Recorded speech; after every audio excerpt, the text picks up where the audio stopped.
So they're in a Subaru XV 2015, I think. Like basically all your range of a Subaru, Impreza, Forester, all going to be the same. I think it's from about 2011 to probably 2018 before they change that shape. The fascia is going to look like this. It's going to have some vents up the top and a hazard button in the middle. Now the hazard button could be different like sizes. It could be a half size one, or you could have a control button here for that screen.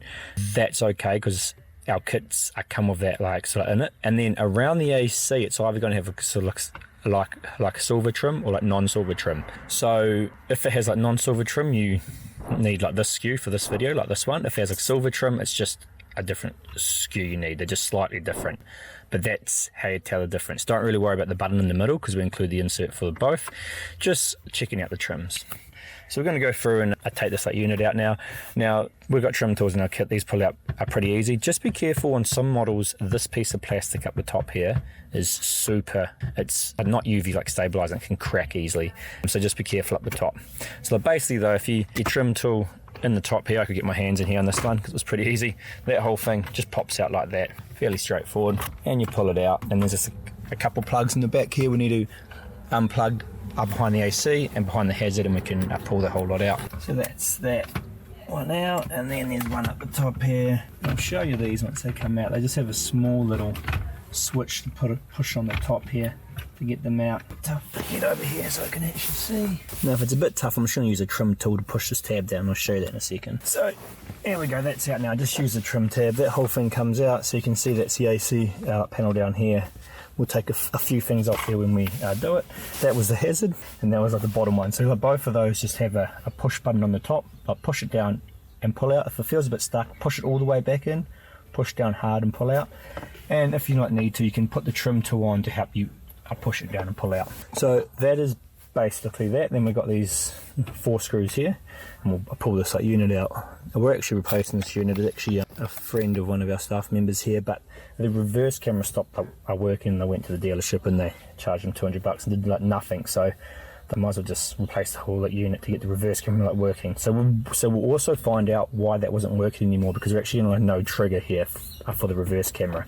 So our units should work with the factory one, but on this model we'll sort of work out like why hers wasn't working to start with, and it could be a fact that we just have to put one of our cameras in, which comes in the kit anyway. So a few Phillips in here, there, like so. All those will come out like that, and you can just pull the head unit out once those are all out, and it will come out. Now there's a few plugs in the back here. Again, they're the same. I'll just take you out and show you. You just need to push the tabs in the top and pull them out. So that's the radio all pulled out now. It's the back of it.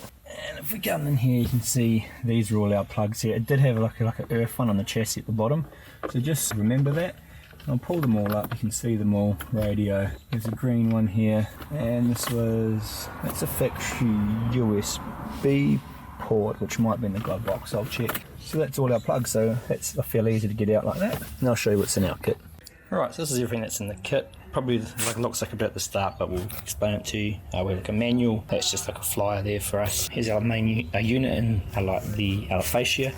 So obviously on the back here we have your main 20-pin plug, auxiliary plugs, GPS, 4G, FM and AM. That's that. In this kit we actually have, looks like 2 like harness kits, so depending so what car you have, you'll be using one of these. There's the insert, so you can swap that out if you had the single button or double button one. The hazard button up the top there, OBD2 scan tool, that's just an SPR connector that can just make it a bit easier to hook up the reverse camera, a hydration assistant, trim removal tools, a 1080p reverse camera, if you need an aftermarket one, that'll be in the kit. A USB drive 8 gig to do our updates in the future if you need to. Just a SIM card, you use this if you want to give the device our internet. So that's the 4G antenna, again there'll be linked to that to give a 4G to the unit. Auxiliary in, pretty much we won't use that. Bluetooth like Wi-Fi antenna, we will use this. Pre-outs if you're running an aftermarket like sub, so you'd either use this one or this one, but majority of people aren't running these, so again you probably won't be using that. 2 USB ports and external mic, video in. You can have a couple video inputs coming into here. USB retention cable, third USB port, that's the GPS, and we do include like a socket extension. This model we do not need it, but like some do. There's just like a little screw, like a nut you have to get to sometimes, and like a bendable socket extension makes it possible. So that's everything that's in the kit. Right, so now what I always do is I grab the head unit, I grab the kit that I think it's going to like fit. So on like this one there's quite a few wires, so I grab that one and I grab our video in cable. Now you just want to match these up to where they can plug into, and we're just going to do a quick check here that things power on. Not all plugs are going to be like needed, so if there's plugs left over, that's like fine. If it feels like it doesn't go in and click like nicely, just check that there aren't any bent pins in here. So we know we had that extra like, sort of earth on here, which will be interesting, which I'm pretty sure we don't need to worry about on these ones. That's our FM or AM. On here we have the factory mic retention, so we can test what that sounds like. So we can either run the internal, which means we do like nothing, we plug like this one in and we test the factory microphone, or we run the external that we provide in our kit. So that's basically what we're left with. So this one does have a home, there you go. This one will be like our USB retention. That there would have been the old DAB, which we're not going to be using. And that's everything. And then we've got this here was our AC. So we just grab all those, grab the unit, grab this other little cable here, and we'll plug that into here. This is just if you have the factory reverse camera to check that it's not working. Now the factory reverse camera could come from like a number of plugs. We've got 3 options on here, so we can see like one. It can't be like this one, it's not hooked to anything. We have like these two, so we'll have to try both of them to see which one it is. So that goes into there. We could have to sort of swap that, but I'll show you. This plugs into here, and we can plug the radio in. Then we just turn it on. We get power, we get sound, steering wheel controls, and if you had the factory reverse camera, that is working. So I can see we got power here. It will slow boot the first time it turns on, which is fine. I'll just show you that. So there's no CAN bus on this model. So what we have to do is we have to come into here, settings, car infotainment, SWC means like steering wheel. Press like volume up and it'll start flashing green. Then like press it on here, cool. It'll stop flashing. Press the volume down, put it on there. Now you'll see if I press the volume up, you can see that the volume's going up and down now, so that's all fine. The radio. It's an important thing for lived in her in her later years, and I did meet her. Yep, the radio's working fine. The other thing I like to check too is that all the speakers are working. You can just put your head next to them or whatnot. Charisma, very calm. She was a tall woman. Sounds fine to me at the moment. Then the last thing to check is, okay, what happens if we go into reverse? Now the old one didn't do anything, and our one does trigger, which is pretty interesting, but it's saying no signal, which is fine. So the old one didn't even trigger, but our one does. So that would tell me that there could have been something actually like broken in the head unit. It's south the factory head unit. So we're all happy with that. On this one we're actually going to be, it does have like a factory camera, but we are going to be putting in like an aftermarket one, as we don't think the factory one works anymore. But we actually, the original issue was it had like water in it, I think, and then it stopped triggering. So that's cool. We can just unplug it all now. Actually, I might leave it like resting here, because what we're actually going to do is we're going to hook in the aftermarket camera. So if you just did that and put it in reverse and you had a camera view come up, well then your factory camera's working. Actually, what I should have tried, I did mention this before, obviously, if you got no signal, try the other one that was plugged in, which was this one. So purple cable into here. A story, and I love so your factory camera will normally work. In mind, so I'd put it into reverse, and you would get, it shouldn't say no signal, but if you got like a funny looking image, click on that settings, type in 4 zeros, and you might just have to change it to, it'll be like CVBS NTSC, and like that'll be the type of format the camera is. But the fact that it said no signal, that means that something's unplugged or broken with that camera on this one, which I knew about anyway. I'm not too sure if it's going to be like same on all Foresters and Prezas and like XV, but this one had the plug here, which was to the reverse camera. We've like pulled that off. We've popped off this bottom trim, and then we've popped out the camera that was in here, and we're just actually going to stick our factory camera on here, hopefully, somehow. We might still need to use the like bracket to screw it on, but that's fine. So that's going to go through here. And then we've come out to our power source and our like camera plug. Now, actually what I worked out here is pretty much on this plug here, the yellow was the power for the camera, the brown was the earth, so the red in there will go to our DC to power our camera, and then this blue and green wire, which are on here, which are actually the ones in the middle, they're our, the green is the positive and the blue is the negative video signal. So we've actually utilize the existing wires here to run this aftermarket camera. Now I've got a feeling that even on cars that don't have a factory camera, just have a look in the boot if you have a plug like this, because you could be able to use the existing wires. If you can't use existing wires, it isn't a big deal. Again, red and black just need to go to reverse power, so you'd probably have to run that through here, down here, and through here, and then get the reverse power from here, and then the RCA cable, which is like this one here, red goes to power as well, so you'd hook this red into the power, and you just have to run that through to behind the head unit. Normally you just can run it underneath the carpet into the door, into the bottom of the door trims, and then behind the head unit. Well, the other option on this one is we did actually have a trailer plug here. We could have just put the camera down low and take in the power from here, and then run the RCA cable through. Here's the factory fascia. Here's ours. 1, 2, 3, 4 Phillips screws, and actually 2 clips on the top.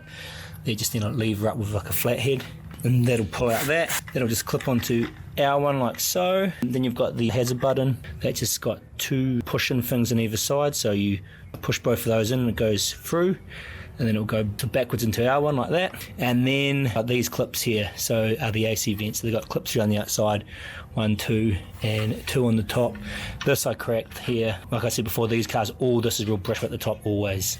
So they will need to come out of the factory one onto our one. So that's all the air vents and the AC controls and the hazard button. You can see the top of these ones are always super brittle. You probably will crack it. It's just the plastic hasn't been UV stabilized correct or something. So that's basically everything you need. So we can go and put our wires in and put this in now. So again, we've got heaps of room to put our things on, and this car, that's right, I was going to check the factory USB. Yeah, there is a factory USB in the very bottom of here, so we will keep that working, because we like to keep the factory things working, and the other ones we will just run to a few different spots. So first we've got our dual USB one. So what's going to happen here, I'll show you, is we'll probably run one with our USB retention cable, which is not that one. Okay, so that's something we might have to include in the kit. We don't have the right USB retention cable for this model, so when you do get this, hopefully we will, if that is the USB retention. I'm just not 100% sure. If we do have it, we do. If we don't, we don't, depending on your model. So anyway, our 2 USBs we're going to put into the glove box now. That's where we don't normally put them all the time anyway.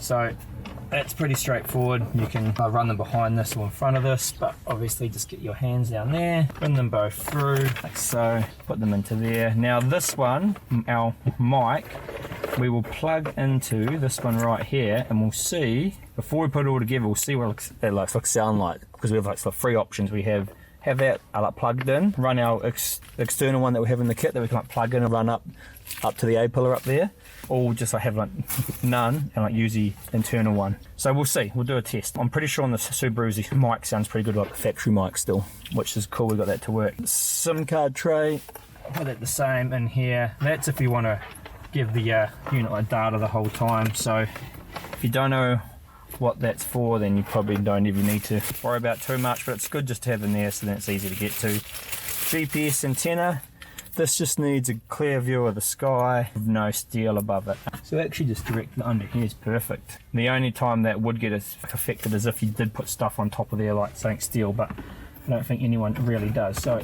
put that under there, press it down. It's just a 3M stick pad, so give it a press down for 20 seconds or so, run that back under, have that hanging out. This little one here is our Bluetooth one. I'll make sure you plug that into the back of the unit. 4G antenna, again, this can go around about the same spot you put the GPS, just give it a few centimeters separation. It's just going to give you your 4G reception. 4G is pretty powerful, so it pretty much works kind of everywhere. So that's like that, all fairly easy. Through into there, just keep this up the top because that's your hazard. Third USB, again, all these USBs you don't really even use now, like wireless CarPlay and stuff, but they are for if you want to use add-ons to our units, like our dash cam or tyre pressure things we release like that. So I just put them in the glove box so you know where to get them if you do need them, and if you do need to sort of run them somewhere, you can always sort of drop by the glove box or out and like run them behind the glove box. Right, so that's everything. I'll do a little bit of taping to tidy it up and then we'll put the unit in. Alright, so now I've just tidied it up like a little bit, come through. I normally like to start from like one side and work my way back to the other. So we had our reverse camera plug. Sorry, that's our, not our reverse one, that's why it didn't go very nice. It's our 3.4G one. It's our reverse camera one. So the auxiliary ones, it's our dual USB like microphone one. It's our 4G SIM card one. Got a cam in hooked in. Don't forget our Bluetooth antenna, which goes in by itself like that. And you've got your radio and your 4G and 3G. So I'll just slowly bring these back, and 4G and then radio, and then remember at the top you've got your hazard, and down the bottom you have your aircon vent. So this one you normally got to start it going back in. When you get close enough you can sort of plug them in, so lean in a bit. There's plenty of room and stuff for your cables on this one, so that shouldn't be a problem. AC one back in hopefully, like so. Alright, now it's going to sit like this. Now I don't quite push it in yet because what I like to check first is that everything actually works. I normally start the car up now too, just in case you get carried away like playing with this.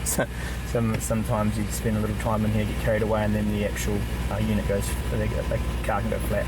So want to make sure it all powers up, peel off that screen protector. Secondary one that we didn't actually need. Okay, so I can tell we've got steering wheel controls now, like radio's like sort of working, so that's fine. Put it into reverse. Got a camera view, that's good. Now that microphone thing, we want to check that out. So we come in here, Bluetooth. On iPhones you normally have to turn it off and back on. I like to pick it up for some reason, don't know why that is. That's us. Android's the same, use Bluetooth first and then it's going to come with your CarPlay. It's going to ask you a few things on your phone, so keep an eye on your phone. And then what it's going to do is it's going to come into here and it's going to ask you one more thing on your phone. Hey Siri, call Geordie work. We'll just see what this the microphone sounds like, because we are using the factory one up here. Hello? Yeah, what are you up? Right, so I just did a little test then. This sounded like fine. So if you wanted to be, I know, real particular about it, you could pull it out. You could try it with just the internal mic, and you could try it with the external one as well if you really wanted to see. On these like Subis, normally the factory one's pretty good, and to be honest, our internal one's pretty good. Or you can run the external one. So cool, everything's working. So now what you want to do is you want to put the unit back in. So these units, just make sure everything clips up. They kind of almost, if you think about it, it's kind of like you're bending the unit in half to fit it back in, if that makes sense. We've done one of these in a while with that. You start with the top or the bottom. Maybe start at the bottom. Right, I knew there was a bit of technique here and that's when I just forgot it. So kind of so I tip it out, get that bottom in first, it'll be nice and flush down, then it'll go clip. And then kind of sort of work your way up, and then clip in your sides here, and then clip your top in, and that'll be it all mounted back in like that, all looking pretty good. So that's basically it. We'll tidy up that reverse camera I put in. I'll tape up these steering wheel controls again, car infotainment, steering wheel controls. If you just want to go through and learn them all, obviously you push the flashing one, next, back, microphone, mode I normally set to home.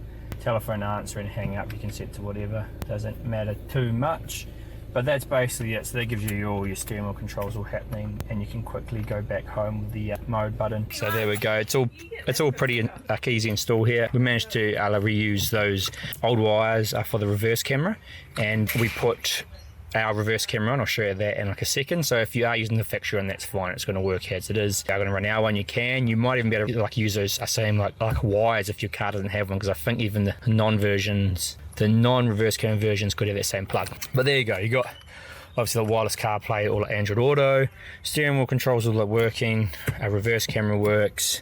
Obviously the app itself, the device itself runs like Android, so you have full options there of apps and whatnot, Play Store, etc. All pretty easy and good to do, so all good to go.